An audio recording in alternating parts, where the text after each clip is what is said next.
Hola Diana, buenas tardes. Hola a todo el público también. Bueno, la plática que vamos a dar hoy es protocolo de decisión en colocación de implantes en la zona estética. Espero que sea de su agrado y al final vamos a tener una sesión de preguntas y respuestas por si quieren guardar sus preguntas o irlas enviando durante el transcurso de la plática. Bueno, sabemos que la colocación de implantes en la zona estética, en la zona anterior, es uno de los desafíos más grandes que tiene la implantología actual, en especial en aquellos casos en los cuales los pacientes acuden a nosotros con una línea de la sonrisa alta o una sonrisa gingival. También, por ejemplo, aquellos pacientes que cuentan con un biotipo fino y especialmente también en pacientes con edades jóvenes. En estudios que se llevaron a cabo en América Latina, se demostró que la colocación de implantes en sitios post-extracción es conductiva a una osseointegración predecible y tasas de éxito altas. Entonces sabemos que es un tratamiento que es viable hacerlo. Sin embargo, sabemos que este procedimiento no previene el remodelado óseo y la reducción dimensional del reborde alveolar. Entonces, al momento de nosotros hacer la extracción y la colocación del implante, debemos de saber cómo manejar tanto los tejidos duros como los tejidos blandos, como la posición tridimensional del implante, para poder precisamente darle al paciente un resultado favorable y predecible de su tratamiento. Se ha demostrado que la regeneración, incluyendo los injertos tanto de tejido blando como de injertos óseos, pueden ser benéficos para compensar precisamente esta reducción alveolar que ya sabemos que va a pasar y que también sabemos exactamente con los estudios que se han realizado por el doctor Araujo, por ejemplo, en qué porcentaje van a ocurrir, si van a ocurrir más frecuentemente en la tabla vestibular que en la tabla palatina o lingual. Entonces son números que ya tenemos claros y que podemos nosotros incorporar a nuestra práctica.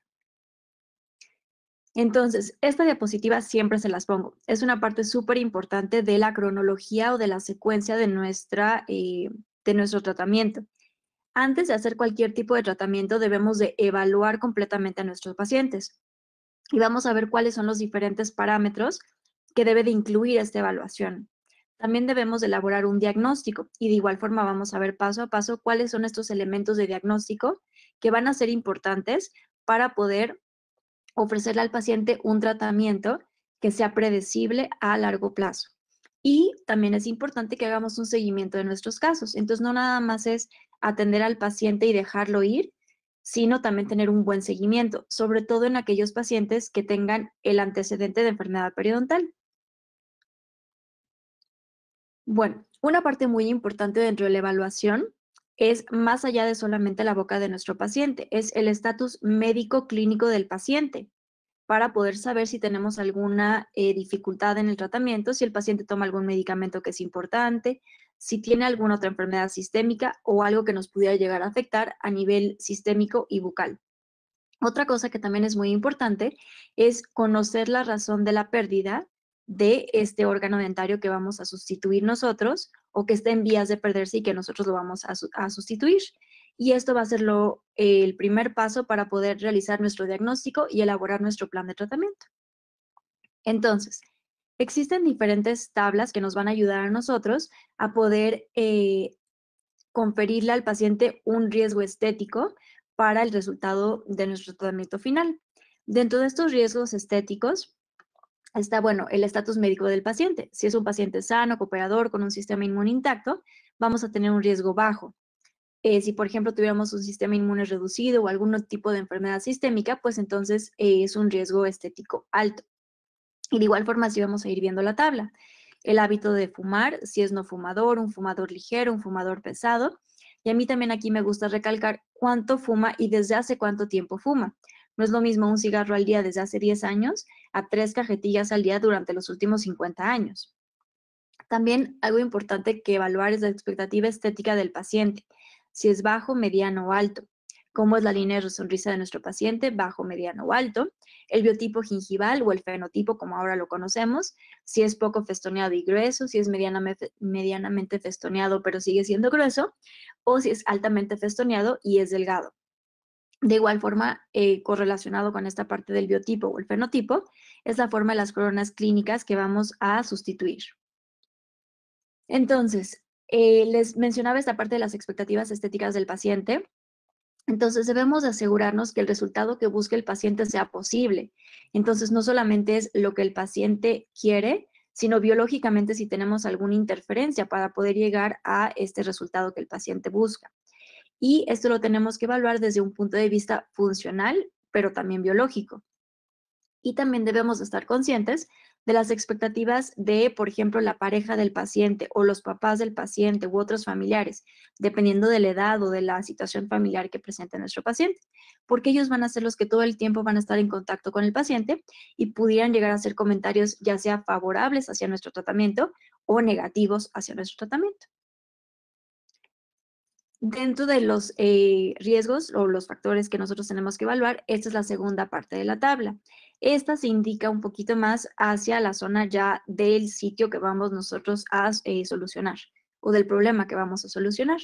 Por ejemplo, si tuviéramos una infección en el sitio donde vamos a colocar nuestro implante, si tenemos ninguna infección, una infección crónica o una infección aguda. ¿Cómo está el nivel óseo de los dientes adyacentes? Con esto nosotros vamos a poder ver más adelante si vamos a tener un llenado por parte de la papila o no. Sabemos por todos los estudios que realizó el doctor Khan, que vamos a ver más adelante en imágenes, pero importa mucho el nivel que tengamos, la distancia entre el punto de contacto y la cresta ósea, para saber precisamente si vamos a tener este llenado óseo que les menciono y este llenado de la papila o no. También importante ver el estatus restaurativo de los dientes adyacentes, el ancho del espacio déntulo, si es un diente, dos dientes y también las dimensiones de estos dientes, si es un espacio pequeño o un espacio, digamos, normal. La anatomía de los tejidos blandos, si tenemos una cicatriz de una fístula, si tenemos alguna deficiencia, si están intactos o si tienen algún tipo de defecto. Y de igual forma, la anatomía ósea de la cresta alveolar, si no tenemos ninguna deficiencia, pues va a ser un riesgo bajo. Si tenemos un déficit óseo horizontal mediano y un déficit vertical alto. Y con esto vamos a empezar a ver qué tipo de procedimiento regenerativo pudiéramos empezar a hacer para poder solucionar el problema de este paciente. Y esta diapositiva también siempre se las pongo porque yo considero que es algo muy importante. Entonces, el conocimiento cambia todo. Y esto va correlacionado con lo que yo les mencionaba de la evaluación y el diagnóstico. Entre más herramientas nosotros tengamos de diagnóstico con nuestro paciente, mejor va a ser nuestro resultado. Entonces, idealmente fotos extraorales, fotos intraorales, radiografías periapicales de muy buena calidad, donde podamos ver el ápice, que podamos ver la cresta ósea, obviamente como periodoncistas hacer nuestro periodontograma y conocer el estatus periodontal de nuestro paciente. También tener modelos ya sea físicos o digitales para poder elaborar a futuro un encerado diagnóstico, una guía quirúrgica y poder hacer la planeación de nuestro tratamiento. Y de igual forma, ahora contamos con la tecnología de las tomografías y podemos sobreponer la tomografía, bueno, más bien el escaneo con la tomografía para poder evaluar el grosor de nuestros tejidos blandos y también poder mandar a hacer las guías quirúrgicas. Entonces, el conocimiento lo cambia todo en cuanto a tecnología, en cuanto a biomateriales, en cuanto a nuestra habilidad y también en cuanto al diagnóstico que hagamos de nuestro paciente. Y sabemos que hay múltiples situaciones por las cuales nosotros podemos recibir a un paciente. Todos hemos recibido pacientes de urgencia, algún trauma accidental o un deterioro periodontal que se ha dejado demasiado tiempo. También puede ser por necesidad, una pérdida de pieza con algún tiempo de anterioridad y entonces que nosotros vamos a sustituir este diente que ya se perdió. Casi siempre cuando estamos sustituyendo un diente que ya se perdió, sabemos que va a haber algún tipo de atrofia alveolar que va exponencialmente en relación al tiempo desde que se ha perdido esta pieza. También pudiera llegar a ser, por ejemplo, por un trauma. Una fractura vertical, una fractura horizontal puede llegar a ser, como les mencionaba, enfermedad periodontal que puede o no afectar a los dientes adyacentes, como también podemos ver, alcanzar a ver aquí en esta imagen tomográfica, está completamente perdido el reborde alveolar en esta zona y lo vamos a tener que sustituir antes de poder hacer el reemplazo de este diente lateral. También pueden ser, como les mencionaba, dientes que se han perdido durante ya varios años antes y entonces vamos a ver las secuelas. No vamos a tener suficiente proceso alveolar, por lo cual vamos a necesitar hacer un aumento de reborde para poder hacer la colocación de nuestro implante o nuestros implantes dentales. También es importante que conozcamos el estatus clínico de la zona a rehabilitar. ¿Qué tipo de alveolo es? Si tenemos pared vestibular, si tenemos pared también de tejidos blandos o si contamos con la ausencia de alguna de ellas o con ambas. También, como les mencionaba, la parte de la presencia o la ausencia de tejido duro interproximal y por ende de papila también va a ser muy importante para poder nosotros hacer el manejo de nuestro caso. Y si tiene algún tipo de atrofia, poder nosotros conocer qué tipo de pérdida ósea es, si es horizontal, si es vertical o es combinada. Y para esto nos ayuda nuestra clasificación de Seibert. Y en base a todos estos parámetros que tenemos, vamos entonces ahora sí a elaborar un plan de tratamiento, el cual va a guiar la rehabilitación quirúrgica y la rehabilitación protésica. Y nada más, igual como repaso, tenemos que conocer el potencial regenerativo del sitio que tenemos, realizar el mínimo trauma y, siempre que sea posible, el menor número de cirugías, conocer la condición médica de nuestro paciente y predecir la evolución clínica y quirúrgica en función de cada situación. Todas estas indicaciones van a estar señaladas con el objetivo de no exponerse a riesgos innecesarios. Hay algunas veces que vemos alguna foto en Instagram o que vemos alguna foto en algún congreso y queremos seguir un estilo, una moda, una tendencia sin respetar la biología. Entonces, siempre, siempre, siempre debemos de tener una base, de tener los conocimientos para poder hacer que nuestros pacientes tengan un resultado predecible al haber confiado en nosotros como sus médicos. Debemos entonces de tener claro las limitaciones de cada situación y valorar el potencial regenerativo antes de tomar alguna decisión. Y también saber que no todos los pacientes van a responder de la misma manera, por lo que les mencionaba de las cuestiones médicas. Entonces, esta parte también la tenemos que tener bastante clara. Y bueno, con esto vamos a dar inicio a la parte que a todo el mundo nos gusta, que es la parte clínica. Entonces, vamos a ver dos casos que aparentarían ser muy similares, sin embargo, son bastante diferentes. Entonces, vamos a ver el caso número 1. En el caso número 1 hacemos una evaluación. Nos llega este paciente y nos menciona que tiene ligera molestia en este central superior. Y efectivamente podemos ver la presencia de esta fístula más o menos en el tercio medio radicular de este órgano dentario. Aquí lo podemos apreciar un poquito mejor con la flecha en blanco. Radiográficamente lo que podemos ver es que es un paciente que sufre o sufrió de un proceso de resorción radicular por un tratamiento de ortodoncia que fue llevado a cabo durante muchísimo tiempo y posiblemente con una fuerza un poquito excesiva. Haciendo la valoración del riesgo que les había mencionado, tenemos un paciente que es completamente sano, es cooperador, un sistema inmune intacto y es un paciente que no es fumador. Entonces, tengo dos apartados que están en una valoración baja de este riesgo estético. Tengo también este mismo paciente, las expectativas estéticas son medianas, no son sumamente altas, pero sí le importa obviamente esta parte. La línea de la sonrisa es media, el biotipo gingival es medianamente festoneado, tirándole un poquito a grueso. Estos son, digamos, los riesgos medios. Y sabemos, nada más como recordatorio, cuando tenemos una línea de la sonrisa baja, no vamos a tener exposición de las papilas, la media es exposición de las papilas y la alta es exposición de las papilas, del margen gingival e inclusive de la mucosa, ¿ok? Y lo único que teníamos, digamos, de negativo en este caso, de riesgo alto, era que teníamos una infección aguda por la fístula que presentábamos en el sitio del implante. Sin embargo, sabemos que con un buen manejo clínico y un buen manejo de antibiótico, esto no hace que no podamos hacer la colocación de nuestro implante inmediatamente después de haber elaborado la extracción. Se hizo la fase 1, se platicó con el paciente de los puntos de tratamiento y vamos a hacer ahora nuestro diagnóstico como tal. Entonces, en nuestro diagnóstico vamos a evaluar el nivel gingival en relación con el diente o los dientes adyacentes. Sabemos que tenemos una buena altura y que tenemos una buena cantidad también de tejido blando y que por esta parte no vamos a tener mayor inconveniente. Debemos también de evaluar el biotipo gingival. Generalmente lo podemos evaluar de una forma visual y también se puede evaluar de esta forma introduciendo una sonda dentro del espacio del surco y ver si se transparenta o no. Si se llega a transparentar, entonces sabemos que tenemos un biotipo delgadito y que tenemos mayor potencial de tener una recesión y entonces debemos de tener mayor cuidado. Si nosotros introducimos la sonda y no se transparenta, sabemos que vamos a tener un grosor adecuado y que vamos a tener menos probabilidad de tener recesión o inclusive alguna complicación al momento de rehabilitar a nuestro diente con el soporte protésico. Vamos a ver también la relación que tenemos entre el tejido óseo y el tejido gingival en la cara vestibular, y esto lo podemos correlacionar también con la tomografía, y el ondeo de los dientes adyacentes con radiografías periapicales o de igual forma con la tomografía. Entonces tomamos la tomografía de nuestro paciente y esto es lo que vamos a observar. Vamos a ver también la posición sagital de la raíz en una tomografía axial computarizada y la anchura vestibulopalatino que tenemos de nuestro proceso alveolar. De igual forma vamos a ver la presencia de la tabla vestibular y el sitio de infección que nosotros teníamos presente.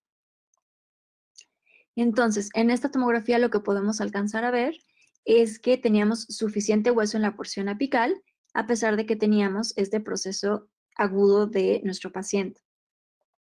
La parte que nosotros evaluamos en cuanto a la posición sagital de la raíz dentro de nuestro alveolo es para poder ver si podemos hacer la colocación inmediatamente de nuestro implante una vez que hicimos la extracción o no. El doctor Kahn en el 2011 realizó esta clasificación en la cual lo subclasificó en tipo 1, tipo 2, tipo 3 y tipo 4. En la tipo 1, la raíz está posicionada más hacia la porción vestibular o hacia la tabla cortical vestibular de nuestro proceso alveolar y por lo tanto tenemos una cantidad considerable de hueso presente en el aspecto palatino para poder entonces hacer la colocación de nuestro implante y obtener esta estabilidad primaria. En las imágenes de abajo pueden ver fotografías de tomografías reales de pacientes que no son el esquema para que puedan apreciar cómo se ve esto de una forma natural. Obviamente este alveolo tipo 1 va a ser el más favorable y también es el más común. Más o menos se presentó en 81% de los pacientes que evaluó el doctor Kahn y su muestra fueron 600 pacientes. Entonces, así sería la colocación de nuestro implante, no tendríamos mayor inconveniente. En la tipo 2, la raíz está un poquito más hacia el centro del proceso alveolar, no tan hacia vestibular, pero tampoco tanto hacia lingual, y por lo tanto, aquí puede ser que la cantidad de hueso no sea adecuada para hacer una colocación y una estabilización adecuada del implante, puesto que no tenemos o no podríamos llegar a tener suficiente estabilidad primaria, a menos que pusiéramos un implante de una longitud exagerada. En la tipo 3 es el opuesto de la tipo 1. La raíz está posicionada completamente hacia la tabla cortical palatina y la estabilidad del implante tendría que ser únicamente en la porción vestibular del proceso alveolar. Sin embargo, sabemos que esto nos puede traer problemas tanto estéticos como protésicos para la rehabilitación y por lo tanto esta opción casi nunca la debemos de elaborar. Y en la parte de abajo no les mencioné realmente ninguna imagen porque hay muy pocos pacientes que presentan este tipo de situación. Y en la tipo 4 es la raíz que está completamente embebida en la parte interna o en la parte de en medio de estos dos, de la tabla ósea vestibular y la tabla ósea palatina, y es considerado completamente una contraindicación para la colocación inmediata de un implante, porque esto nos podría conllevar a muchísimos problemas, tanto biológicos como funcionales. Entonces, afortunadamente nuestro paciente tenía una situación ideal, entonces pudimos hacer la extracción y la colocación de nuestro implante. Anteriormente este programa se conocía como Nobel Clinician, ahora lo conocemos como GTX Studio, y este nos permite hacer la cirugía virtual. Entonces podemos hacer la colocación de nuestro implante, moverlo en angulación, moverlo en dirección, moverlo en profundidad, escoger qué tipo de implante queremos, y de igual forma podemos jugar con los diferentes diámetros, las diferentes longitudes antes de escoger uno y elaborar entonces una guía quirúrgica. Vamos a ver también, el puntito azul es el perfil de emergencia, entonces también eso nos lo permite checar nuestro programa. Podemos también evaluar en la tomografía y en el programa de GTX Studio qué tipo de hueso o qué densidad ósea tiene nuestro paciente para saber cuál va a ser la posibilidad de nosotros tener esta estabilidad primaria que les estoy platicando.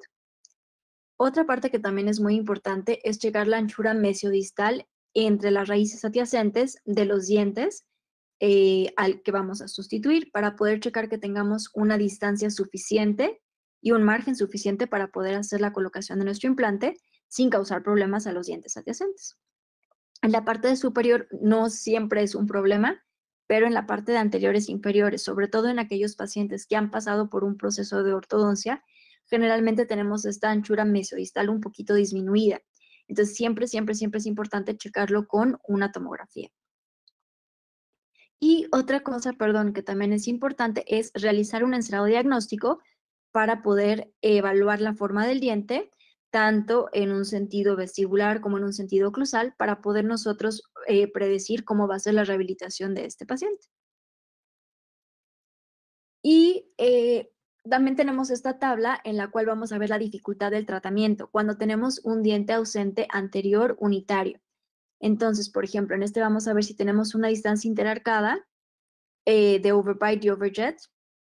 Si tenemos clase 1 o clase 3, va a ser sencillo por la forma en la que ocluye el paciente. Entonces, vamos a ver que este diente mide 8.5 y el diente en el que tenemos un problema mide 9 milímetros. Entonces, por 0.5 de milímetro realmente no vamos a tener ningún problema.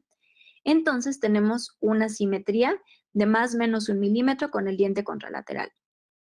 También tenemos una ausencia de parafunción oclusal, lo cual va a ser súper importante en general en nuestros pacientes, pero aún más cuando estemos haciendo un protocolo de extracción y colocación inmediata y tengamos en mente la posibilidad de poder hacer la colocación de un provisional de forma inmediata a nuestra cirugía.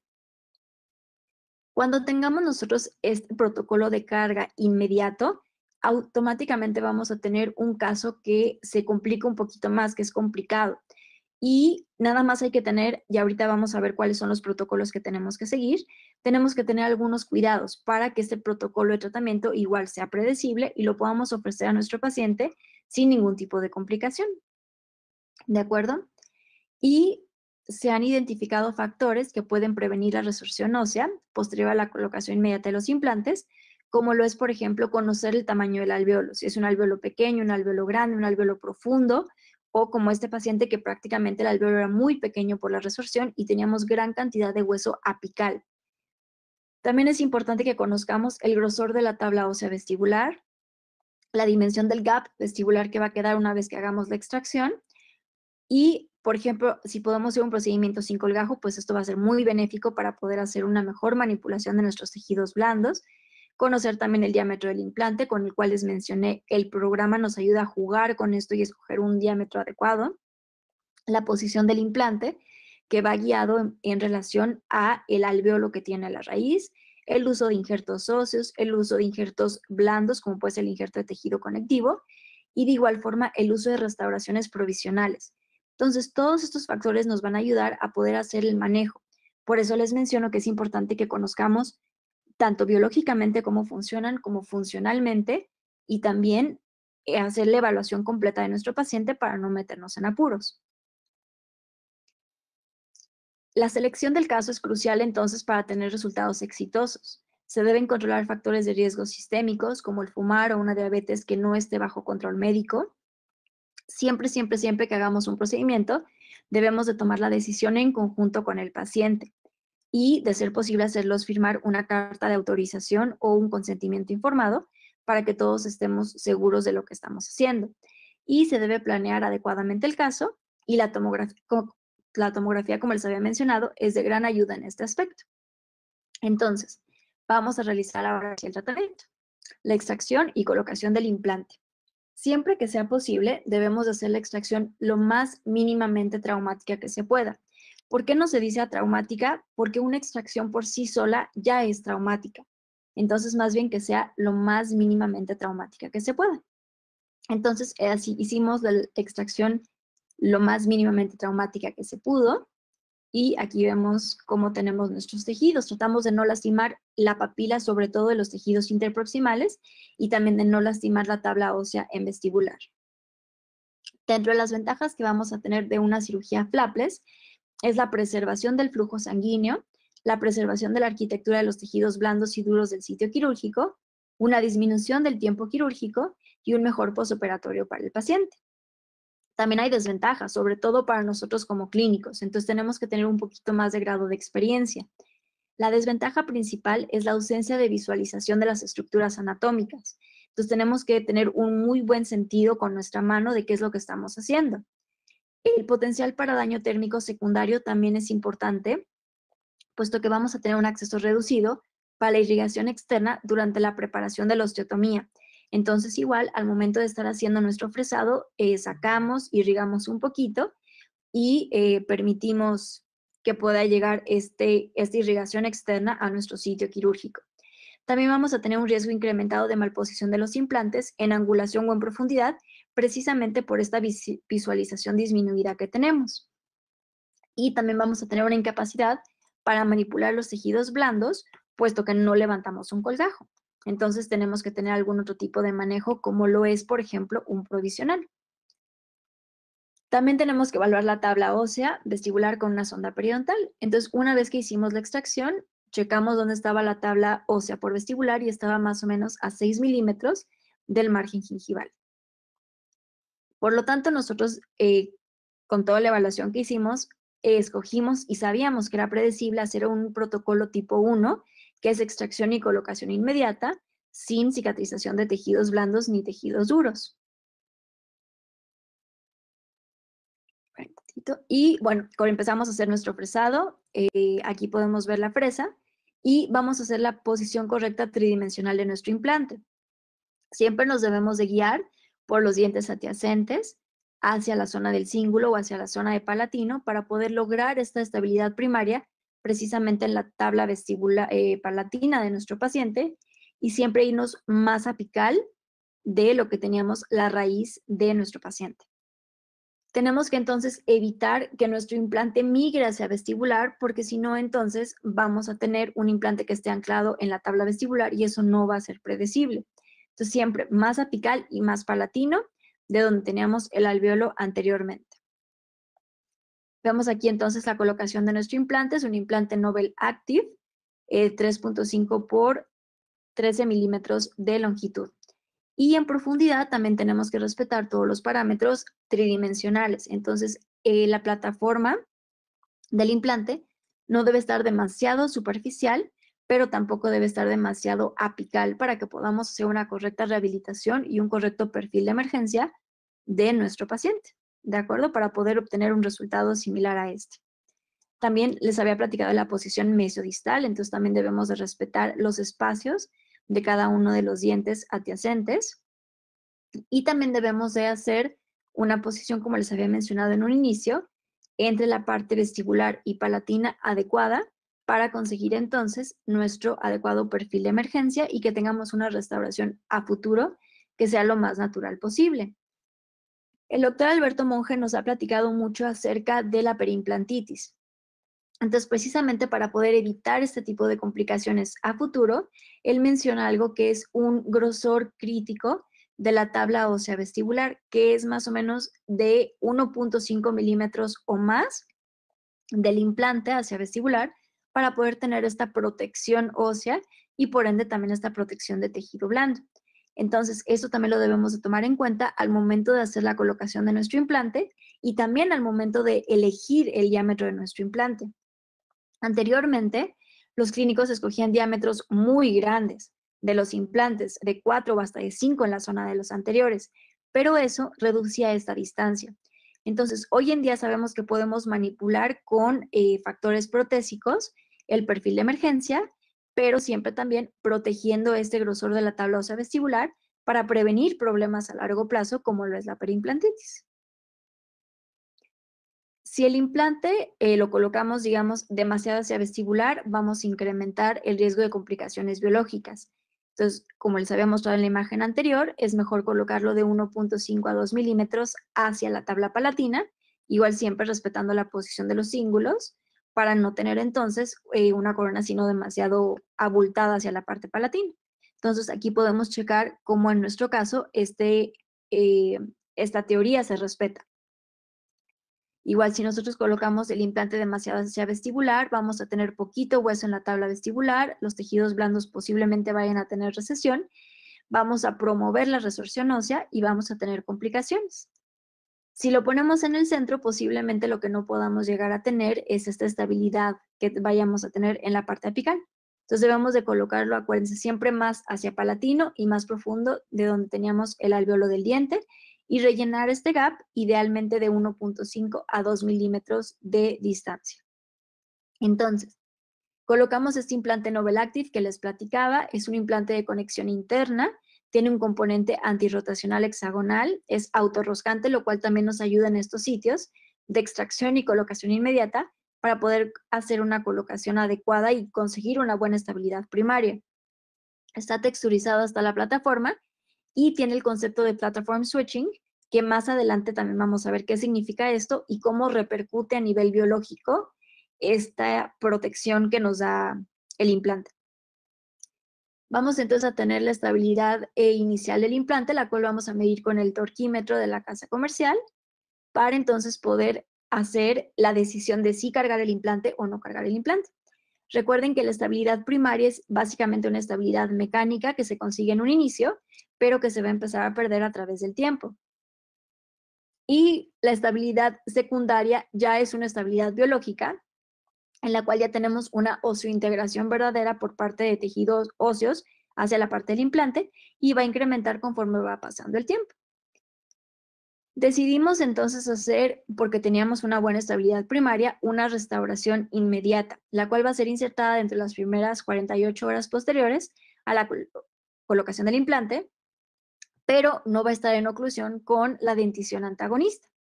Entonces, una vez que extrajimos el diente de nuestro paciente, hicimos un duplicado precisamente para poder hacer un provisional, pero con la naturalidad, con la misma forma, con la misma oclusión que teníamos en nuestro diente natural de nuestro paciente.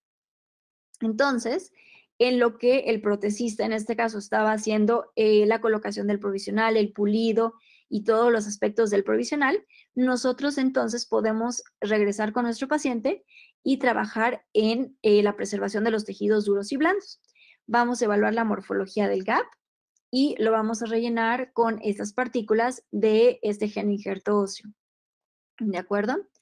Y colocamos también una membrana en la tabla ósea vestibular. El gap, este es otro caso, pero es un poquito para ejemplificar cómo se alcanza a ver este gap y cómo es como lo tenemos que resolver. Aquí en este caso mide más o menos 1.5 o 2 milímetros y lo podemos rellenar precisamente con un injerto óseo. Los injertos óseos son mencionados en artículos, iniciando por el doctor Schallhorn en 1977. Entonces ya tenemos muchísimo tiempo de conocimiento de ellos y por lo mismo mucho tiempo de experiencia clínica y de estudios en laboratorio con ellos. Entonces nos sirven para reconstrucción del periodonto perdido, alto a la progresión de la enfermedad y mejora en la función y en la estética. Las propiedades que deben de tener para poder ser utilizados por nosotros en la clínica, obviamente deben de ser biocompatibles, no deben de ser tóxicos, deben de ser resistentes a la infección, el costo debe ser razonable, deben de ser también fáciles de manipular durante el procedimiento clínico y deben de ser fáciles de obtener. Todos conocemos los diferentes tipos de injertos óseos, entonces tenemos el autoinjerto que es obtenido del mismo individuo y tiene las tres propiedades que nosotros buscamos, la osteogénesis, la osteoinducción y la osteoconducción, y puede ser utilizado en un gran abanico de casos. Lo que a veces es complicado es un poco su obtención. El aloinjerto es obtenido de un mismo individuo, de un individuo diferente, pero de la misma especie. Sin embargo, este ya nada más cuenta con dos de las propiedades, osteoinducción y osteoconducción. El genoinjerto es obtenido de una especie diferente y tiene la propiedad de osteoinducción más o menos, y más que nada es la propiedad de osteoconducción. Y los aloplásticos o injertos sintéticos, que son elaborados en laboratorios, solamente cuentan con el potencial de osteoconducción. Y para poder entender un poquito más estas propiedades que son importantes que conozcamos, la osteogénesis lo que es posee el potencial de comenzar la formación ósea mediante el trasplante de osteoblastos y precursores de los osteoblastos. Entonces, imagínense que esta es como la semilla que estamos plantando y que va a dar frutos. La osteoinducción simplemente provee un estímulo para la diferenciación de células formadoras de hueso. Entonces, imagínense que esto es como el fertilizante. Y la osteoconducción es simplemente como un andamio para la migración y crecimiento de las células óseas. Entonces, imagínense que es como simplemente este tipo de estructura por el cual va a guiar la forma en la cual van a crecer las células óseas. ¿Ok?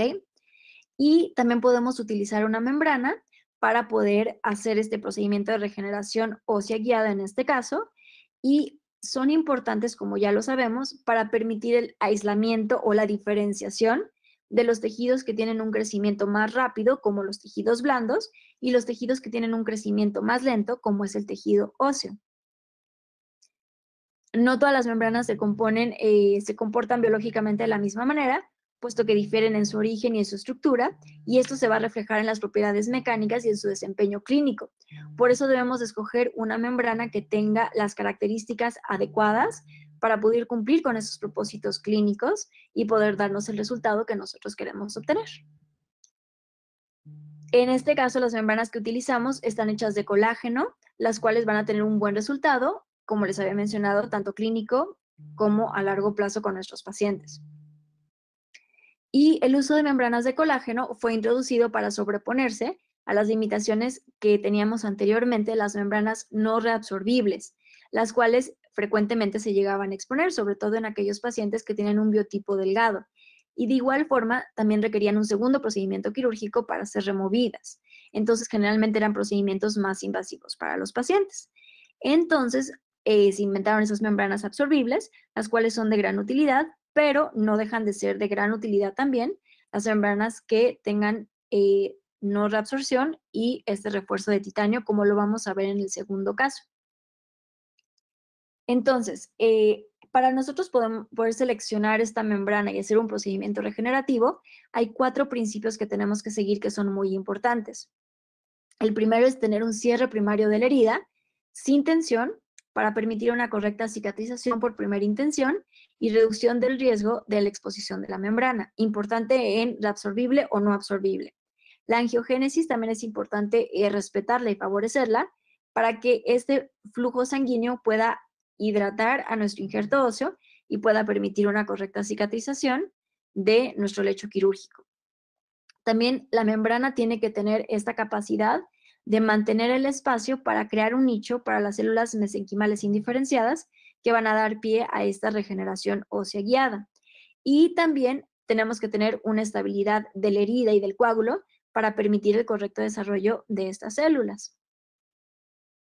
La membrana que entonces generalmente utilizamos es esta membrana, es Creos Genoprotect. Es una membrana que está hecha de colágeno, viene en 3 diferentes presentaciones o 3 diferentes tamaños y es una membrana que es muy fácil de manipular, tiene gran versatilidad en sus casos y hemos tenido muy buenos resultados con ella a corto y a largo plazo también. Debe entonces nada más una membrana como características de ser biocompatible, de igual forma, de tener una buena integración con los tejidos blandos, de mantener una buena estabilidad donde nosotros la colocamos, de ser fácilmente manejable y fácilmente colocable sobre el defecto periodontal o el defecto óseo que queramos sustituir.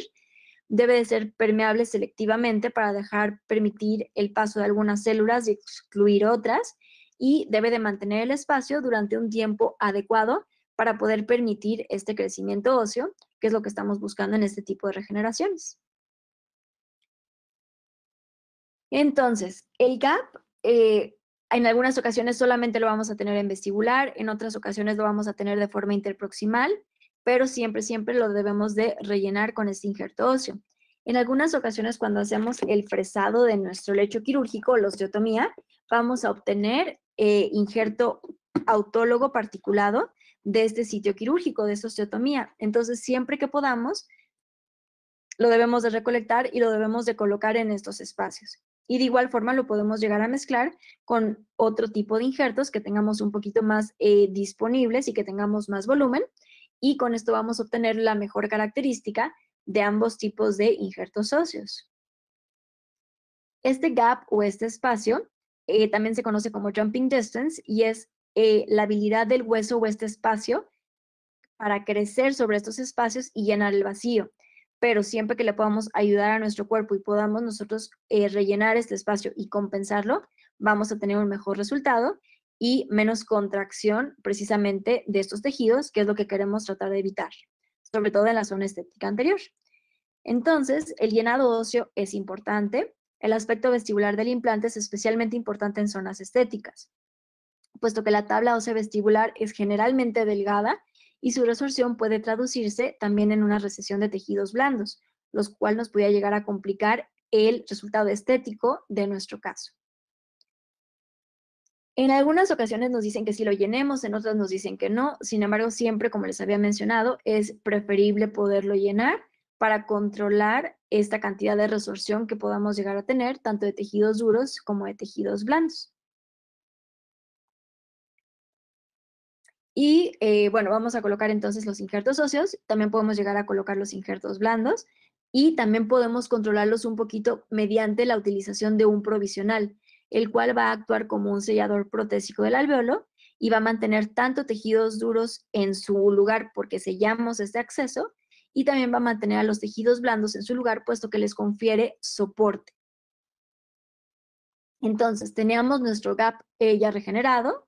Vamos a hacer entonces, vamos a ver diferentes vistas, en los cuales podemos ver que se mantiene la arquitectura de los tejidos blandos como lo queremos y vamos a hacer la colocación del provisional. O sea, el provisional, como les había mencionado, sella y da soporte a los tejidos blandos, sobre todo a la papila, que es una parte muy importante, pero también a al margen gingival en la parte vestibular. Y en 1998, el doctor Peter Worley demostró el éxito de un implante con colocación inmediata y provisionalización de un diente unitario en la porción anterior del maxilar. Y desde entonces se han realizado numerosos estudios valorando la viabilidad de ese tratamiento, siempre con buenos resultados. Nada más hay que hacer la selección adecuada de nuestro caso. Entonces, recuerden que tenemos que tener un adecuado perfil de emergencia para poder lograr un contorno de tejidos blandos estéticos y en el provisional debemos de tener suficiente volumen para que los tejidos blandos puedan crecer en esta parte. A eso se le conoce como la parte crítica y subcrítica del contorno. Entonces, la parte subcrítica puede ser convexa para poder tener, como les había mencionado, mayor grosor de tejidos blandos y ya un poquito más arriba tener este perfil convexo para poder entonces darle también soporte a los tejidos y que no se vayan a colapsar. Y esto lo hace el protecista mediante el provisional. Y recuerden que siempre el provisional tiene que estar muy bien pulido y debemos de checar la oclusión precisamente para no tener ningún tipo de complicación. En este tipo de casos, no solamente es importante nuestro manejo clínico al momento de hacer el procedimiento, sino es importante platicarle al paciente cómo fue el procedimiento y cuáles son los cuidados posoperatorios que tiene que tener para que el paciente más adelante, mientras esté en recuperación, pueda no hacer uso de este provisional más que para sonreír, para que podamos tener precisamente el éxito a largo plazo. Si el paciente se va a su casa y se descuida y se pone a comer comida dura con los dientes anteriores o a incidir con ellos, podemos tener un fracaso inmediatamente después de la cirugía o en las primeras semanas después de la cirugía. O sea, el paciente tiene que estar consciente de los cuidados que debe de tener con este provisional y este tipo de tratamiento. Entonces, hacemos una provisionalización inmediata. Hicimos procedimientos regenerativos y manejo de tejidos blandos, dimos instrucciones posoperatorias, al igual que medicamentos, y la restauración definitiva la vamos a elaborar hasta 6 meses después de la cirugía. La ventaja que vamos a tener es principalmente el tiempo de tratamiento reducido. Vamos a preservar, como lo vimos, la morfología de los tejidos blandos y tenemos una mejor estética de forma inmediata. La desventaja es que también dependiendo del fenotipo de nuestro paciente, vamos a tener un riesgo de recesión en la mucosa. Se requiere de un equipo clínico entrenado, un protecista, un periodoncista, técnico también, y los cuidados postoperatorios por parte del paciente que desafortunadamente pues ya no están en nuestras manos. Entonces debemos de, como les había mencionado, platicar muy bien con nuestro paciente y nosotros confiar en que el paciente va a seguir esas instrucciones para tener éxito de estos casos. Entonces, vemos las instrucciones postoperatorias que le tenemos que dar a nuestro paciente y vemos la cicatrización después de una semana, en la cual si somos demasiado observadores podemos ver que inclusive tenemos ahora el margen gingival más abajo de lo que teníamos anteriormente, lo cual es un resultado muy bueno. Entonces, bueno, estamos contentos con este resultado. En realidad, en la odontología no hay recetas como tal, pero si quieren más adelante, esto se los puedo compartir, de cuáles son los pasos que tenemos que seguir para poder elaborar este tipo de casos. Y bueno, 6 meses después de haber elaborado nuestro caso, vamos a ver cómo está la cicatrización de nuestros tejidos blandos. Podemos ver que tenemos una altura de margen gingival que es adecuada, el llenado de las papilas también es adecuado y el sellado y el perfil de emergencia también es adecuado en estos casos, gracias al provisional y gracias a la colocación adecuada del implante y gracias a los cuidados que mantuvo este paciente durante el periodo de osseointegración del implante. Entonces, podemos ver que tenemos los tejidos adecuados. Aquí tenemos igual un buen perfil de emergencia.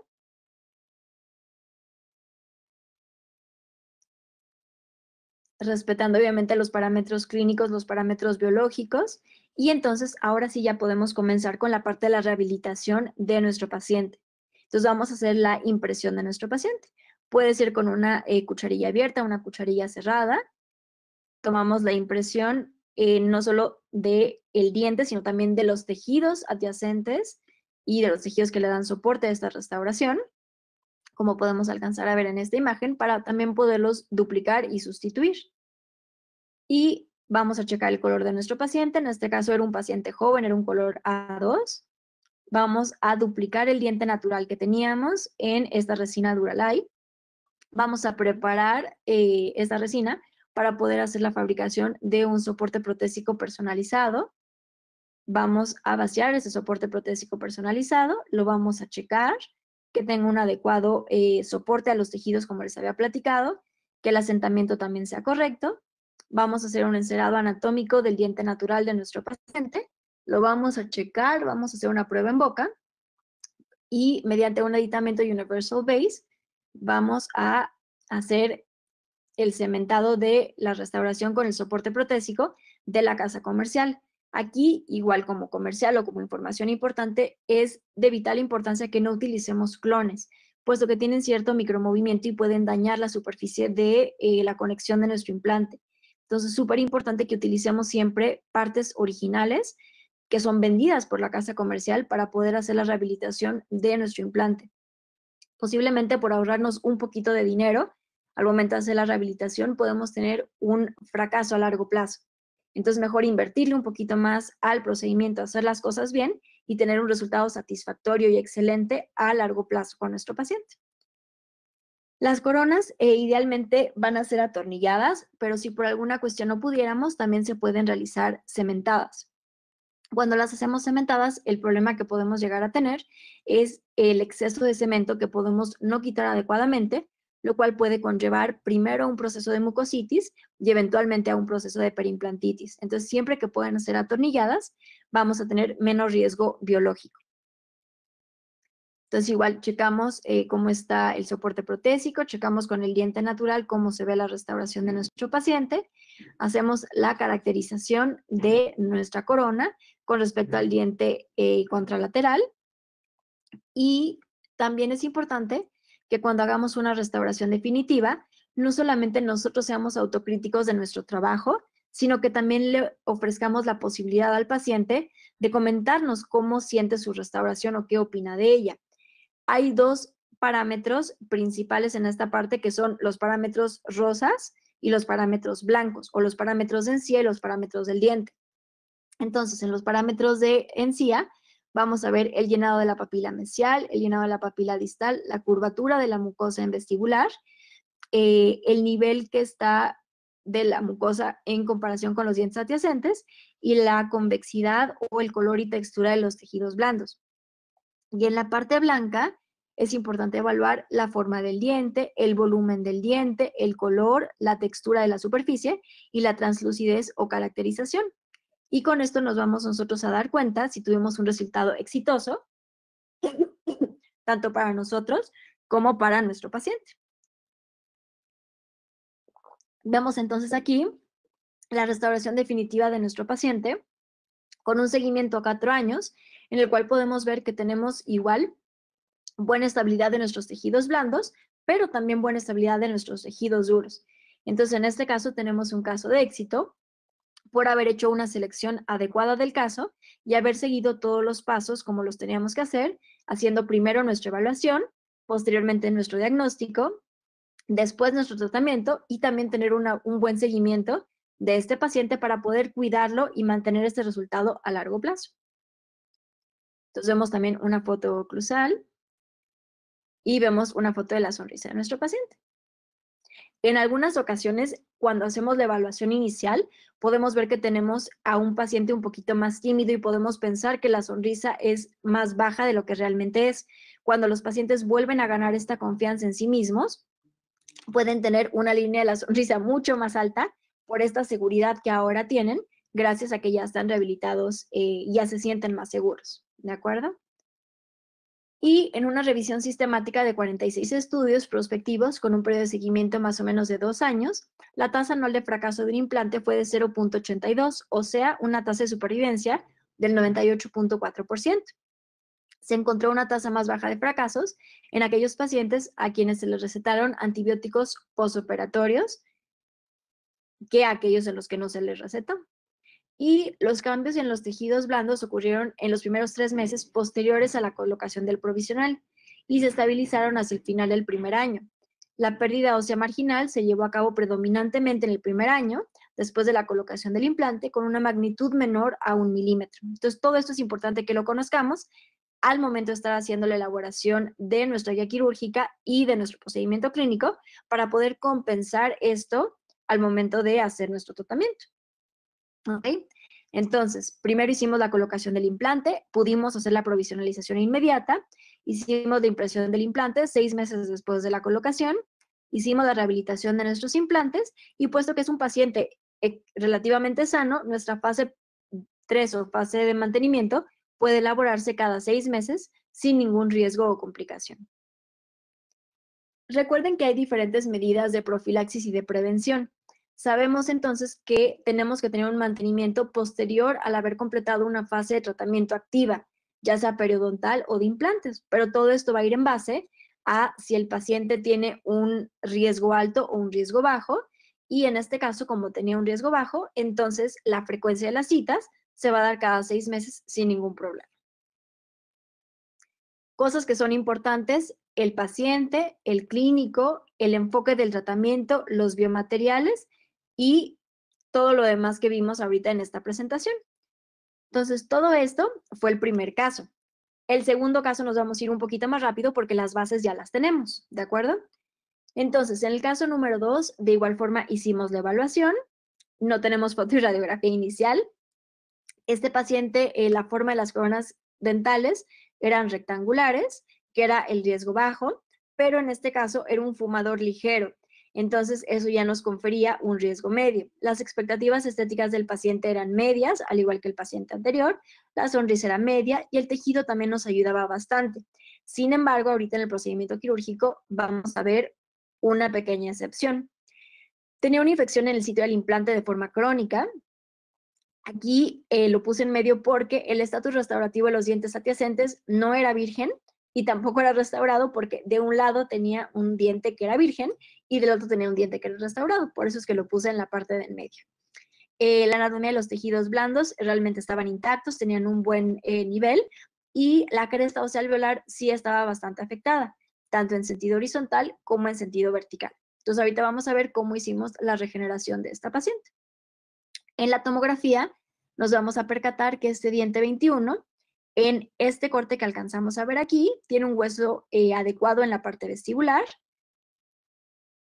Y conforme nos vamos yendo un poquito más para atrás, vamos a ver que el hueso ya va a estar ausente en vestibular. Y aparte vamos a tener una lesión en el periápice de este diente, como podemos alcanzar a ver aquí.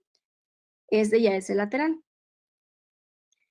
Hicimos la simulación de la colocación igual de nuestro implante, en el cual podemos ver que estaba demasiado hacia la parte palatina y que nos hubiera faltado un montón de hueso en la tabla vestibular. Entonces, por lo cual preferimos mejor hacer una regeneración previo a hacer la colocación del implante. Entonces, dentro del tratamiento, rompimos la corona que tenía este paciente, colocamos un provisional antes de la cirugía. Generalmente hacemos esto para, número 1, ahorrar tiempo al momento de la cirugía y número 2, que al momento de la cirugía, sobre todo con aquellas coronas que eran de metal porcelana, que no vuele para todos lados estas particulitas de metal que pueden llegar a embeberse en los tejidos y causar algún tipo de pigmentación, pero también a causar algún tipo de infección en el procedimiento quirúrgico. Realizamos la extracción lo más atraumáticamente posible que se pudo. Igual vemos cómo está la configuración del alveolo de nuestro paciente Y aquí la podemos ver un poquito mejor. Entonces teníamos la lesión periapical de nuestro paciente, teníamos pérdida en la tabla palatina, teníamos pérdida en la tabla vestibular y teníamos un poco también de pérdida hacia interproximal de los dientes adyacentes, por lo cual en este tipo de paciente hacer extracción y colocación inmediata pues no era viable. Entonces decidimos hacer una colocación tardía o tipo 4. Típicamente esto sucede 6 meses o más y eso en un sitio post-extracción completamente cicatrizado. Y vamos a ayudar a este tipo de cicatrización mediante la colocación de un injerto óseo y, como les había platicado, de una membrana con refuerzo de titanio, fijada con estos tornillos de sujeción, 2 en vestibular y 1 en palatino. Y es importante que este tipo de membranas no interfiera con el ligamento periodontal y que esté más o menos 1 milímetro o un poquito más alejado de los dientes adyacentes.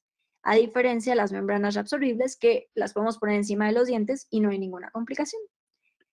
Desplazamos entonces nuestro colgajo para conseguir un cierre primario libre de tensión. Sin embargo, a pesar de que en el margen gingival nosotros podemos apreciar que tenemos un biotipo grueso, aquí podemos ver que se transluce completamente en la mucosa nuestra membrana con refuerzo de titanio.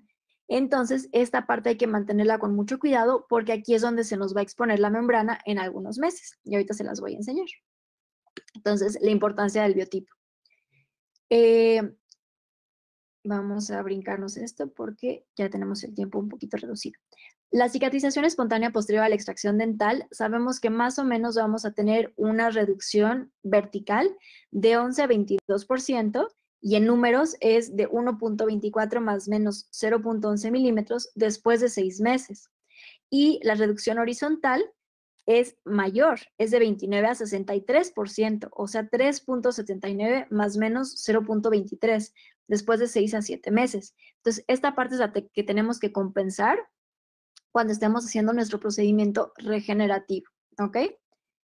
Y con la colocación inmediata de los implantes, no lo vamos a contrarrestar, pero lo podemos reducir un poco y lo podemos contrarrestar con los injertos que coloquemos y que nos podemos ir un poquito más allá para precisamente contrarrestar este procedimiento natural que siempre va a pasar.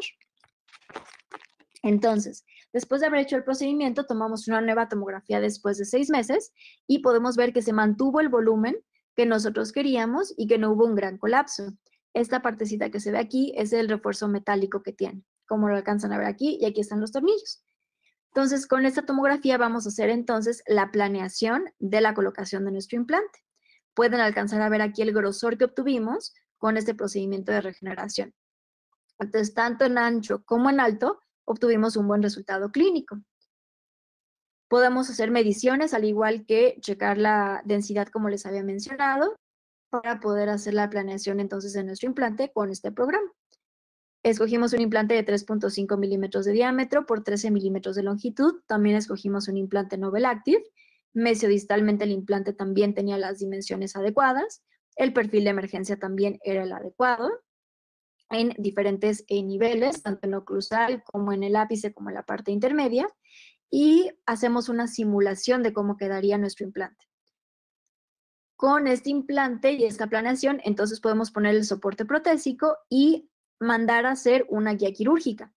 Entonces hicimos el escaneo de nuestro paciente y con la ayuda del doctor técnico Pablo Baltodano, hicimos un procedimiento que se llama Smart Fusion.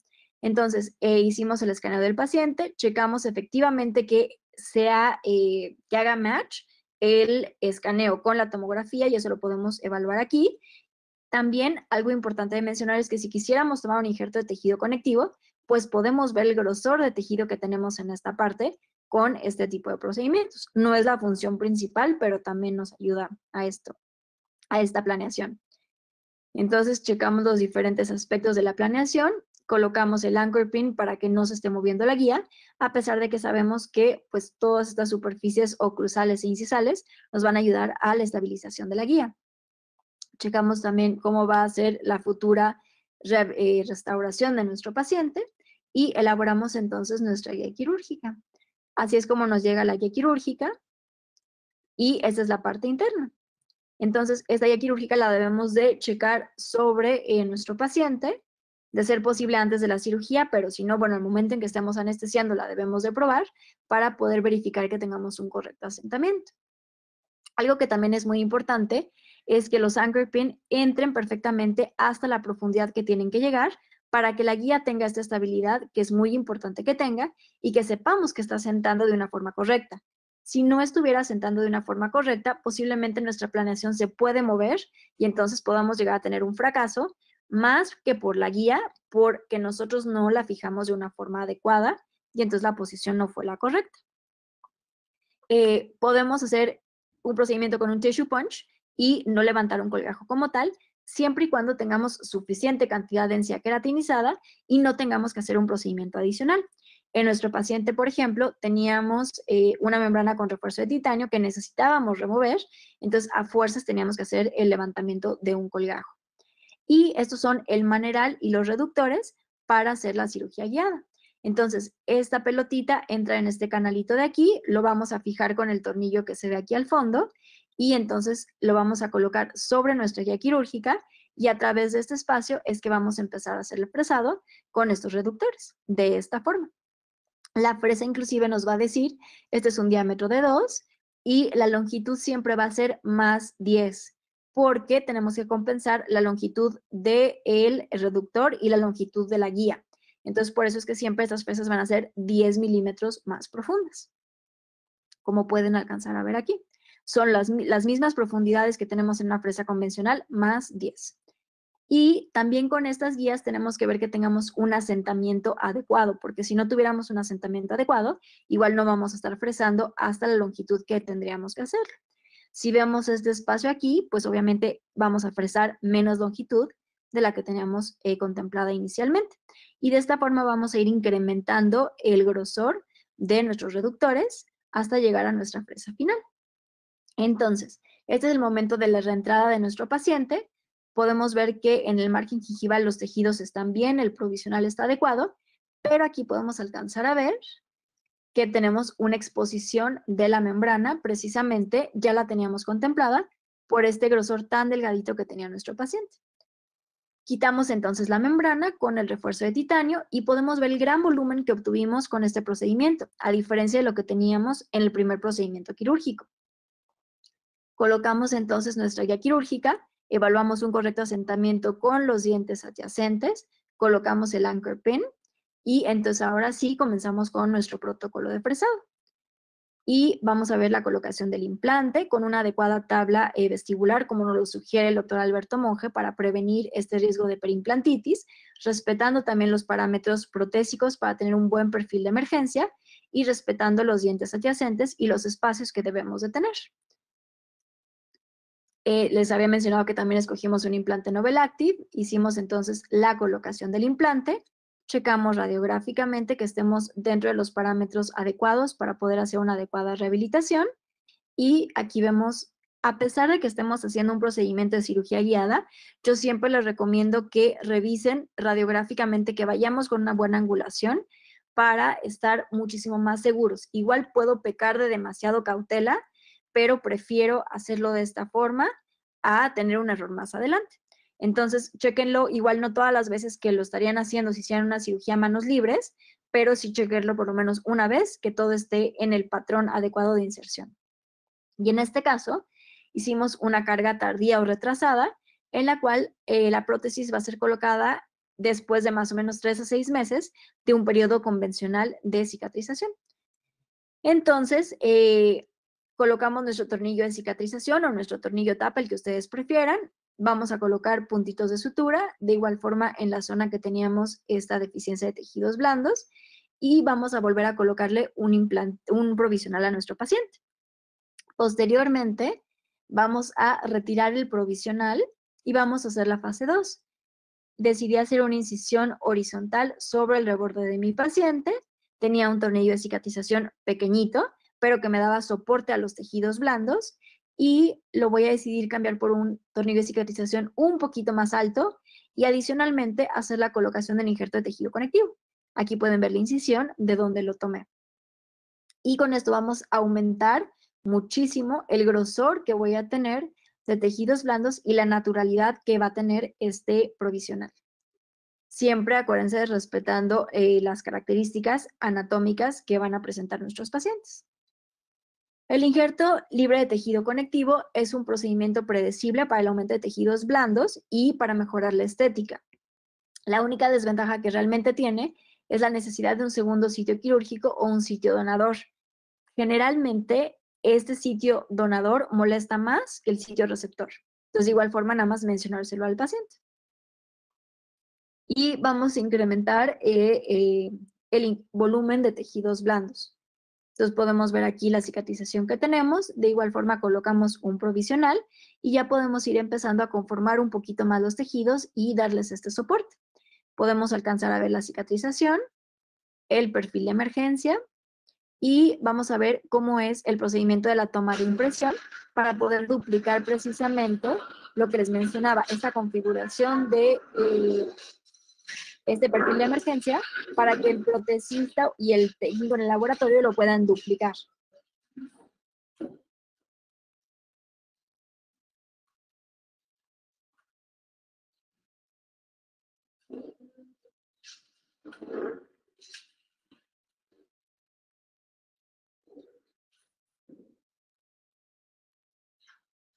Entonces con resina lo podemos lograr. Y ya después tomamos nuestra impresión convencional, pero ya esto va a ser algo que se mantenga firme y que el laboratorio pueda obtener.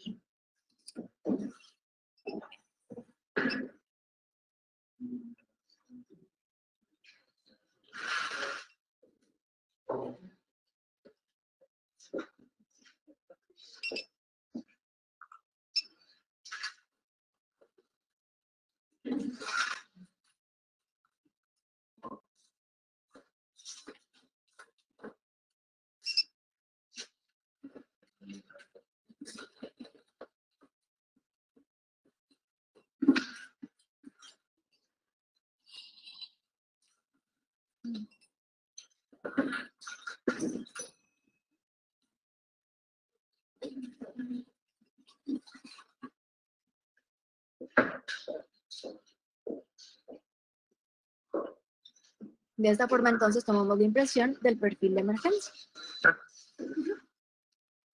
Y después ya tomamos nuestra impresión convencional. También es importante que cuando hagamos este procedimiento o cualquier tipo de procedimiento de toma de impresión, que de igual forma tomemos una radiografía para evaluar el asentamiento que tenemos de este soporte. Puede ser, como les había mencionado, una cucharilla abierta o una cucharilla cerrada. Y también podemos hacer una cucharilla personalizada para poder tener un mejor resultado. Aquí vemos el aditamento y la restauración final dentro del modelo de laboratorio de nuestro paciente y el asentamiento radiográfico. Y esta es la radiografía final de nuestro paciente, fotografía y radiografía final de nuestro paciente. Y lo que les había mencionado del concepto de platform switching. Anteriormente todos los implantes tenían esta conexión recta. Ahora tenemos este pequeño espacio biológico, el cual nos va a conferir precisamente eso. Entonces, este fue propuesto para preservar la pérdida ósea marginal periimplantar y está basado en la teoría de que un soporte protésico más angosto y su desfaz establecido en el cuello del implante puede reducir el componente vertical del grosor biológico mediante la introducción de una distancia horizontal que aloja el infiltrado celular inflamatorio lejos del hueso. Con esto también se demostró que esto mejora la relación funcional y resultados estéticos, y entonces con esto se puede permitir que los implantes sean colocados en una posición horizontal más cercana a los dientes adyacentes o a los implantes adyacentes en comparación con lo que previamente se había recomendado. Se concluyó entonces que esto puede tener un efecto indirecto de protección sobre los resultados de los tejidos duros del implante. Entonces es algo bueno que hemos tenido hasta la fecha. De aquí podemos ver el mantenimiento después de, no me acuerdo, 3, 4, 5 años después de haber visto a esta paciente. Pero tenemos un buen resultado y un buen mantenimiento a largo plazo de estos tejidos. El protocolo fue similar. Nada más en este caso no se hizo la provisionalización inmediata, sino que fue la provisionalización hasta después de haber hecho la colocación del implante y el periodo de osintegración. Ahora, igual, el comercial, el seguimiento o el mantenimiento. Durante los últimos 135 años, los dentistas han recomendado visitas periódicas con la finalidad de minimizar la recurrencia de caries y enfermedad periodontal. Ellos comprobaron clínicamente que aquellos pacientes que regresaban a terapia periodontal de soporte post-tratamiento tenían más probabilidad de mantener sus dientes en comparación con los que no asistían a sus citas. Esta impresión clínica ha sido validada en numerosos estudios longitudinales. Entonces, esta parte ya la conocemos todos, simplemente es poderle transmitir esta explicación a nuestros pacientes para que los pacientes entiendan la importancia de ir a sus citas de mantenimiento. Y vamos a dar un breve repaso de las conclusiones, porque ya me comí un poquito más de su tiempo, disculpen. La selección del caso es crítica para poder tener éxito. Dentro de los tejidos blandos, cuando tengamos un biotipo grueso, va a ser más fácil ocultar cualquier tipo de aditamento protésico o de superficie del implante que pueda llegar a estar expuesta, pero con un biotipo delgado. Tenemos peligro de recesión, de coloración de los tejidos y sobre todo cuando no utilizamos un soporte protésico adecuado en este tipo de pacientes con un biotipo delgado. La calidad y el grosor de tejidos blandos deberá de ser reconstruida previa a la exposición de los implantes a la cavidad oral. Por lo tanto, una vez que los implantes estén conectados a la cavidad oral, se necesita suficiente grosor de tejidos blandos, bien sea queratinizada existente, que a su vez protegerán al hueso de la pérdida ósea crestal excesiva y del desarrollo de recesiones de tejidos blandos alrededor de los implantes.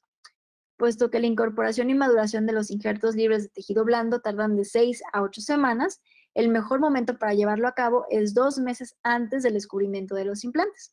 Sin embargo, hay 4 fases y lo podemos hacer en el momento que sea necesario.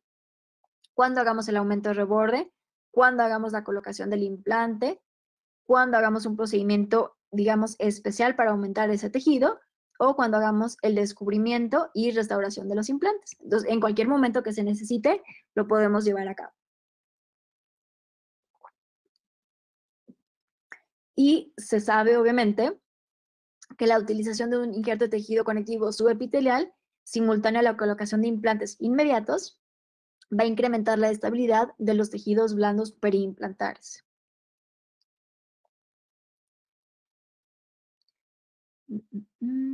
De los tejidos duros, podemos utilizar diferentes tipos de membranas, ya sean reabsorbibles o no absorbibles, para poder hacer el procedimiento de regeneración ósea guiada, también dependiendo del tipo de defecto que tengamos en nuestro paciente y lo que queramos regenerar.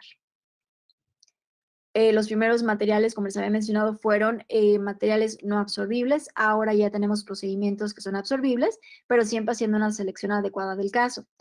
Las membranas que son absorbibles no son ideales para todos los tipos de casos, sobre todo cuando tenemos una regeneración en sentido horizontal, ¿ok? Y las membranas absorbibles siempre van a tener mejor compatibilidad con los tejidos blandos en comparación con las membranas no absorbibles, porque precisamente esa es una de sus características. Los materiales de injerto óseo van a ser utilizados en combinación con las membranas para poder hacer este procedimiento de regeneración ósea guiada. Y debemos de seleccionar qué tipo de injerto queremos según las propiedades y también según lo que nosotros queremos regenerar.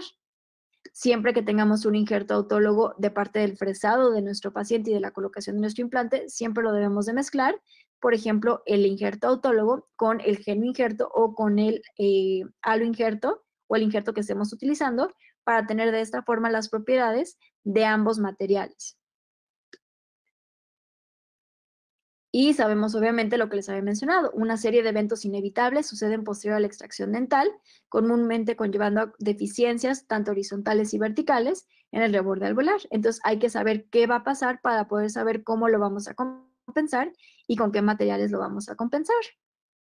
En cuanto al tema de las guías quirúrgicas, hay diferentes tipos de guías quirúrgicas que podemos utilizar. Ya no nos dio tiempo de presentar el tercer caso, pero será para la siguiente oportunidad que nos den. Podemos tener una guía no restrictiva que esté basada en los dientes. Podemos no tener una guía quirúrgica y hacerlo a mano alzada o a mano libre con mucha experiencia y con todos los parámetros bien cuidados. O podemos tener una guía quirúrgica diseñada e impresa por Nobel o algún manufactor externo, ya que ahora varios tenemos este tipo de impresoras en nuestro consultorio dental.